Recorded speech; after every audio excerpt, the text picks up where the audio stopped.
दोस्तों नमस्कार, मैं दीपक। आज 10th की मैथ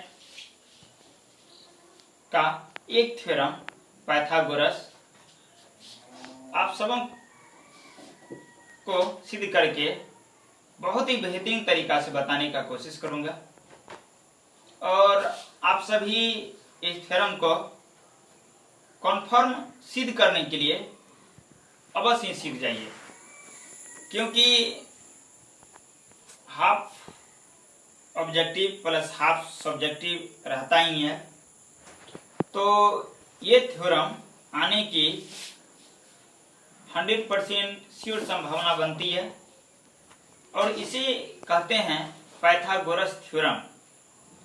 एक इनका विलोम भी होता है, तो इनके विलोम को हम लोग अगले दिन सीखेंगे और आज के दिन हम पाइथागोरस जो थ्योरम होता है इसको सीखेंगे।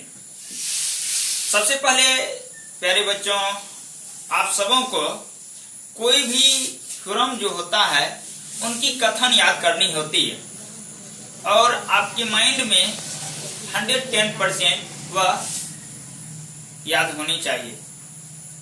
तो चलिए अब समझते हैं पाइथागोरस थ्योरम है क्या। पाइथागोरस नामक वैज्ञानिक ने एक थ्योरम दिया और इनके कहने का सेंस यह है कि समकोण त्रिभुज में, किसी समकोण त्रिभुज में सबसे बड़ी भुजा का वर्ग शेष दो भुजाओं के वर्गों के योगफल के बराबर होता है। इन्हीं चीज को एक कथन के माध्यम से सत्यापित करते हैं। तो चलिए, और आपको एक चीज भी मालूम होना चाहिए कि थ्योरम जब भी पूछी जाती है 3 नंबर या 5 नंबर के लिए पूछी जाती है और अक्सर 5 नंबर के लिए पूछी जाती है, उसमें 5 पॉइंट आपका इंक्लूड होना जरूरी है। फर्स्ट फिगर, सेकेंड दिया है, थर्ड रचना, फोर्थ बनावट और इसमें अनुसारी जो चीज आती हैं सभी की सभी चीज आप जरूर लिखें और हर संभव प्रयास यह कीजिए कि जो थ्योरम आप सीख रहे हैं उसे 8 से 10 बार लिखें और प्रयास कीजिए कि हम इसको ज्यादा से ज्यादा लिखें, आप भूलने से बच सकते हैं। तो चलिए अब समझते हैं थ्योरम क्या है।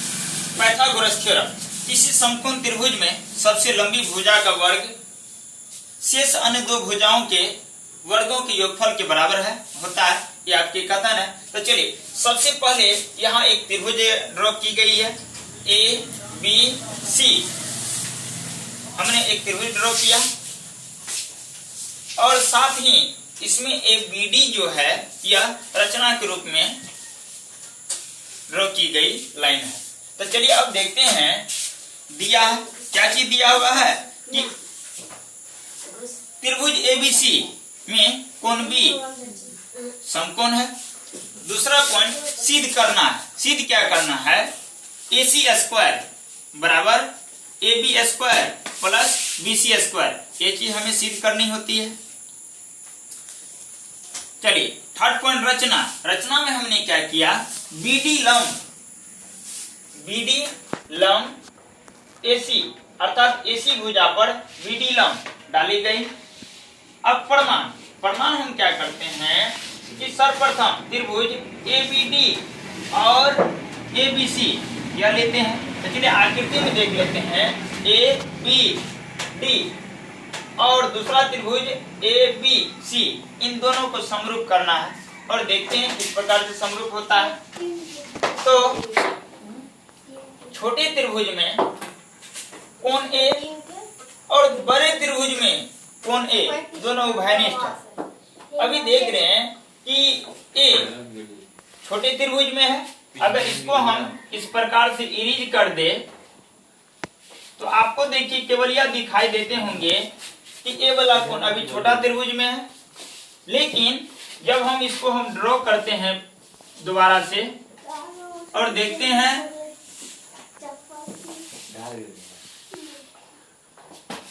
और देखते हैं कि रचना वाली रेखा को अगर हटा दे तो ये वाला कोण पहले वाले त्रिभुज में है, तो इसी प्रकार से यह ये कोण उभयनिष्ठ हो गया, अर्थात यह छोटे वाले त्रिभुज में और बड़े वाले त्रिभुज में भी है। तो यहाँ देखिए कोण उभयनिष्ठ हो गया। अब दूसरी चीज देखते हैं कि ABD है ना, कोण D और दूसरा त्रिभुज में दूसरा कोण ABC देखते हैं 90 डिग्री है, ABD 90 डिग्री, पुनः ABC यहाँ भी 90 डिग्री का बन रहा है, अर्थात यह दोनों बराबर है।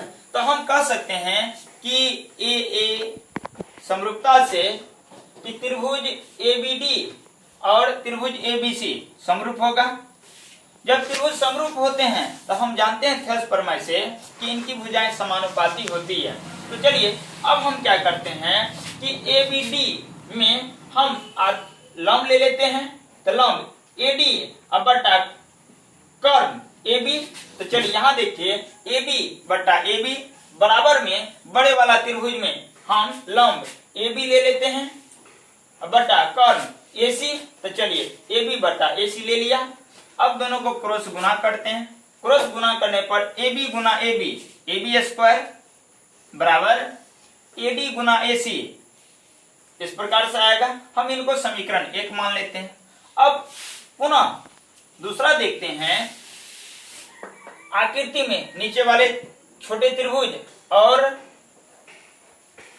एक बड़े त्रिभुज, ये दोनों लेंगे, दोनों को समरूप करते हैं। तो BDC और त्रिभुज ABC आकृति में दिखाया गया है। तो अब देखिए BDC में कौन सी और बड़े त्रिभुज ABC में कौन सी, दोनों बराबर है।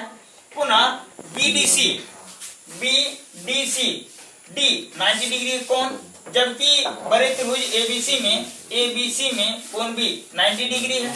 अब दो कोण यहाँ बराबर आ रहा है, अर्थात त्रिभुज BDC समरूप त्रिभुज ABC होगा और समरूप त्रिभुज की भुजाएं जो होती है समानुपाती होती है। इसके आधार पे पुनः हम ले सकते हैं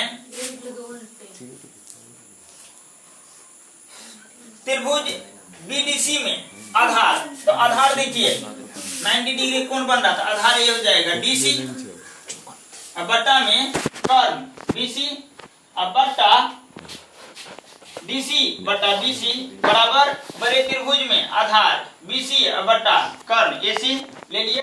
अब यहाँ पर आ गया, क्रॉस गुना करते हैं तो BC स्क्वायर बराबर DC गुना AC, यह समीकरण 2 बन गया। समीकरण 1 और समीकरण 2 अब दोनों को जोड़ दिया जाए। समीकरण 1 और समीकरण 2 को जोड़ने पर तो देखिए कैसे जोड़ते हैं।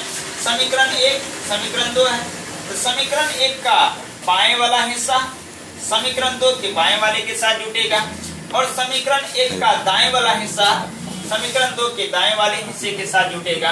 तो चलिए दोस्तों, इसी प्रकार से यहाँ किया गया है कि AB square plus BC square बराबर में AD गुना AC और प्लस में DC गुना AC इस प्रकार से है। तो अब देखिए AB square plus BC square जो हमने उतार दिया। अब यहाँ देखते हैं कि इसमें देखते हैं कि AD गुना AC प्लस DC गुना AC दोनों में AC कॉमन है, तो हमने AC कॉमन ले लिया और यहाँ AD प्लस DC आपके रह गए। अब यहाँ देखते हैं कि AC के बदले में AC ही है, जबकि AD प्लस DC यहाँ देखिए AD प्लस में DC इनके बदले में हम पूरा लिख सकते हैं यह AC AD प्लस AC के बदला में हम पूरा दूरी लिख सकते हैं AC। तो इनके जगह पे हमने क्या किया, AC लिख दिया। अब देखिए AC गुना AC स्क्वायर बराबर क्या हो जाएगा, AB square plus BC square. अब इसको हम अरेंज करके लिख देते हैं AC स्क्वायर बराबर में AB square plus BC square. तो चलिए दोस्तों, है ना, हमने हर संभव प्रयास किया आप लोगों को अच्छी प्रकार से समझाए। अगर किसी प्रकार से तकलीफ होती है तो कमेंट्स बॉक्स में आप कमेंट्स करें। हर संभव प्रयास करेंगे कि आपको जो भी परेशानियां आती होगी इसे क्लियर करने का।